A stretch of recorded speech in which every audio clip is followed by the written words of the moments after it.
गुल के साथ। डॉक्टर भीमराव अंबेडकर के बारे में क्या कहा है आप वो भी सुनिए, और दलितों के बारे में क्या कहा है कि डॉक्टर भीमराव अंबेडकर भगवान है दलितों के लिए, पिछड़ों के लिए।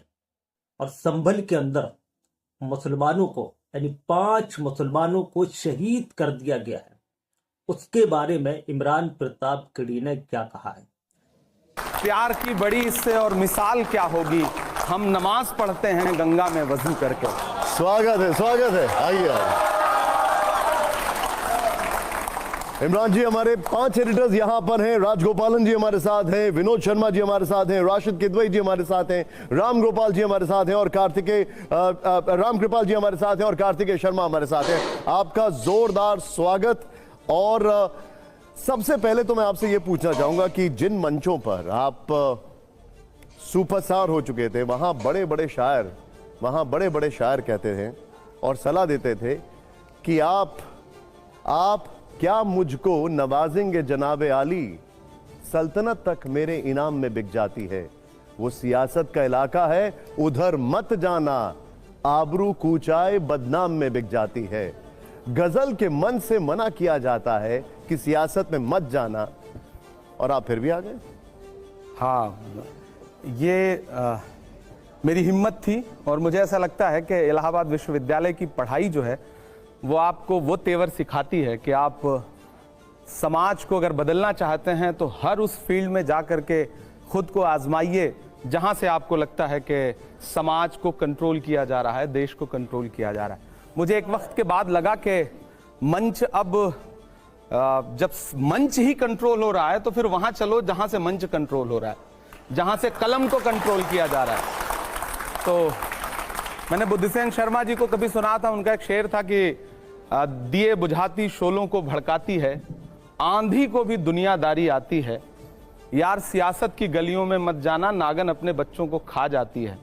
हम इलाहाबाद में उनका एक शेर ये भी सुन रहे थे, तो हम राहत इंदौरी को भी सुन रहे थे कि यारों के भी दांत बहुत जहरीले हैं, तो हमको भी सांपों का मंतर आता है।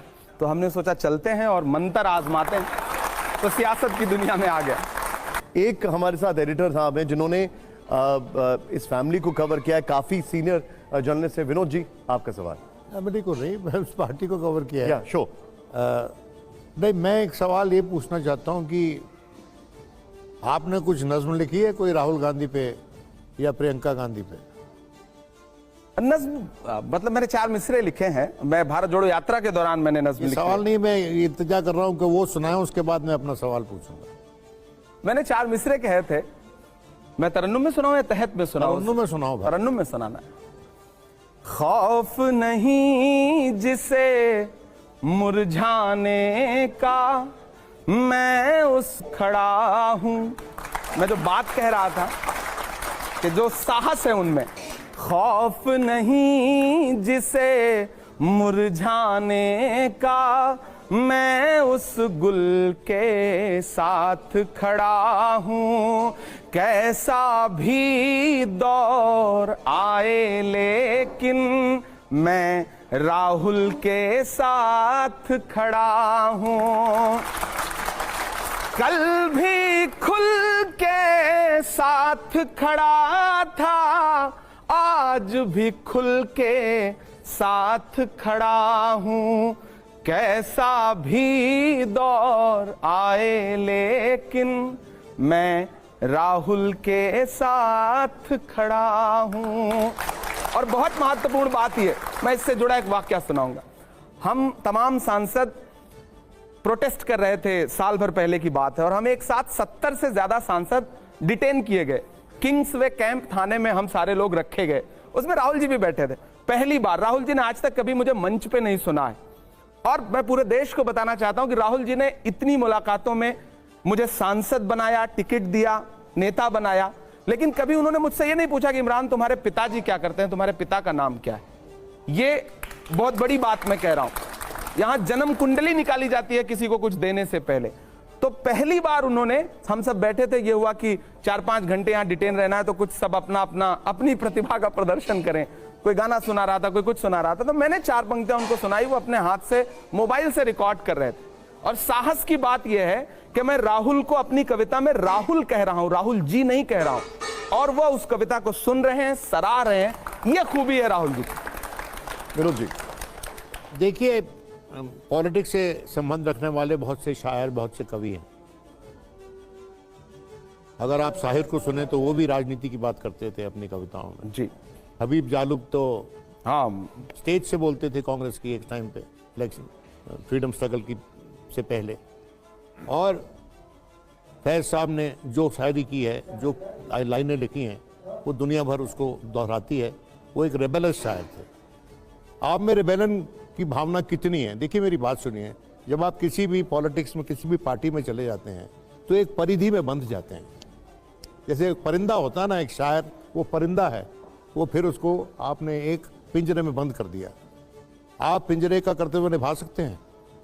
बहुत अच्छा सवाल आपने पूछा है। वसीम साहब का एक शेर है कि कौन सी बात कहां कैसे कही जाती है, यह सलीका हो तो हर बात सुनी जाती है। मैं खुशनसीब हूं कि मैं इलाहाबाद विश्वविद्यालय का पढ़ा हूं और हिंदी साहित्य से मैंने परास्नातक किया है, पोस्ट ग्रेजुएशन किया है। तो इलाहाबाद आपको एक अलग तरह की खूबी सिखाता है। वहां के चौराहे, वहां की चाय की दुकानें, हॉस्टल की कैंटीन। तो कांग्रेस पार्टी की राजनीति में शामिल होने के बाद मुझे अच्छा लगता है कि राहुल जी और प्रियंका जी दोनों लोगों ने हमेशा एक बात कही कि राजनीति में आ गए हो, लेकिन जो काम पहले करते थे उसको मत छोड़ना। कवि सम्मेलनों में जाओ, मुशायरों में जाओ, लोगों के बीच जाओ। वो आपको मतलब 100% एकदम राजनीतिक नहीं बना देना चाहते हैं। वो चाहते हैं आपके अंदर का साहित्य जिंदा रहे।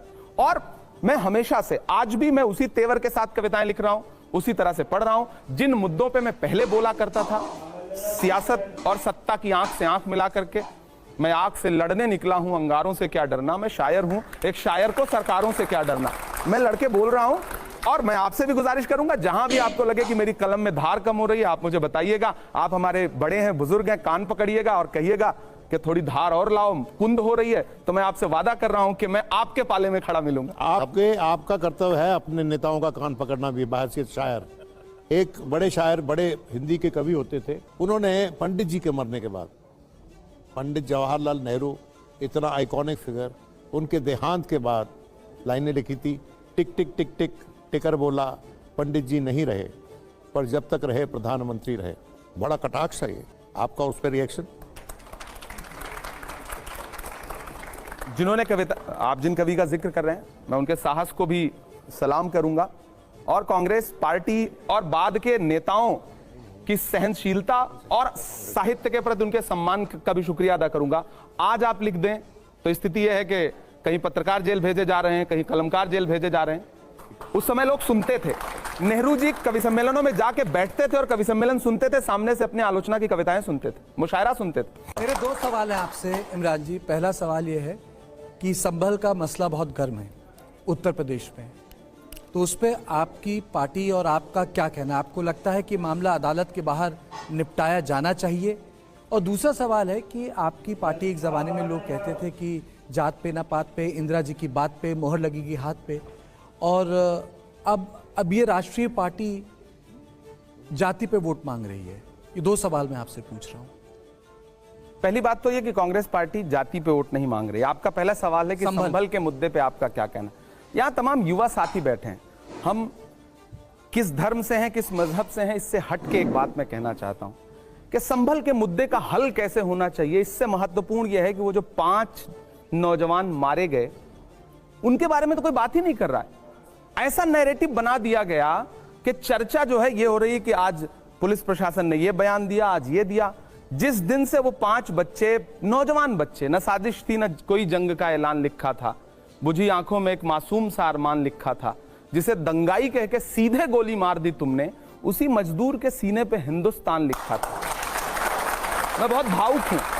क्या किसी ने एक संवेदना का शब्द, सत्ता में बैठे हुए किसी एक व्यक्ति ने एक संवेदना का शब्द बोला है? 5 लाशें उठी हैं। इधर 26 नवंबर को महामहिम राष्ट्रपति महोदया संसद में भाषण दे रही थी, मैं सामने बैठा हुआ था, और 162 किलोमीटर दूर संसद से संभल में 5 जनाजे एक साथ उठ रहे थे। छोड़ दीजिए वो हिंदू थे या मुसलमान थे, विजुअल हैं इस बात के ना कि पुलिस गोली चला रही थी। मैं भी यहां बैठ के बात कह रहा हूं। अगर पुलिस ये कहती है कि वो पत्थर मार रहे थे, तो उन लड़कों को किसने मारा उसका विजुअल आपके पास कहां है? पुलिस जो नैरेटिव बना दे, डीएम प्रेस कॉन्फ्रेंस कर रहे हैं, कमिश्नर प्रेस कॉन्फ्रेंस कर रहे हैं, सत्ता के शीर्ष पे बैठे एक शब्द नहीं बोल रहे हैं। क्या इंसानों की जान की कोई कीमत नहीं है? सदियों से यहीं पर रहता है, जाने कितने दुख सहता है। भीगी पलकों से एक बेटा भारत मां से ये कहता है, पुरखे हम सबके गोद में तेरी खाक ओढ़ के लेटे हैं, मां हम भी तेरे बेटे हैं, है ना? इमरान साहब, बीजेपी कह रही इस है, पे कोई बात ही नहीं कर रहा है। मुझे हैरत है, ये निकल आया, वो निकल आया। यहां आज भी, कल भी संसद में संविधान पे बहस हो रही है और वहां बुलडोजर चल रहा है। अच्छा, कोई बात नहीं करेगा इस पे, मीडिया भी बात नहीं करेगी, राजनीतिक दल भी बात नहीं करेंगे। कितना मतलब, मैं एक बतौर इंसान, एक देश का एक जिम्मेदार नागरिक, पढ़ा लिखा व्यक्ति, मैं सवाल पूछता हूं, सत्ता क्यों चुप है? संवेदना के एक शब्द भी क्यों नहीं? हमारी पार्टी का स्टैंड क्लियर है। राहुल गांधी जी जा रहे थे, उनको जाने नहीं दिया गया। नेता प्रतिपक्ष को क्या अब यह भी अधिकार नहीं रह गया है कि वो जाकर के पीड़ितों से मिल सके? मुझे देश से पूछना है, क्यों नहीं मिलने देंगे? क्या छुपाना चाहते हैं? आपने राहुल गांधी का जिक्र किया, वो पीड़ित परिवार के साथ मिलना चाह रहे थे। यहां पर बीजेपी बार बार यह आरोप लगा रही है कि कांग्रेस एक लाइन नहीं ले रही, वो ये नहीं बता रही कि आखिर वो है किसके साथ। भाजपा किसके साथ? सवाल मेरा है। सरकार किसके साथ है? नहीं, वो तो खुल के कह रहे हैं कि हम मंदिर के साथ। हाथ रख करके कसम खाने वाले लोग किसके साथ खड़े हैं? संविधान के साथ, या किसी धर्म के साथ, किसी इंसान के साथ, किसी जाति के साथ, किसी मजहब के साथ? इंसान के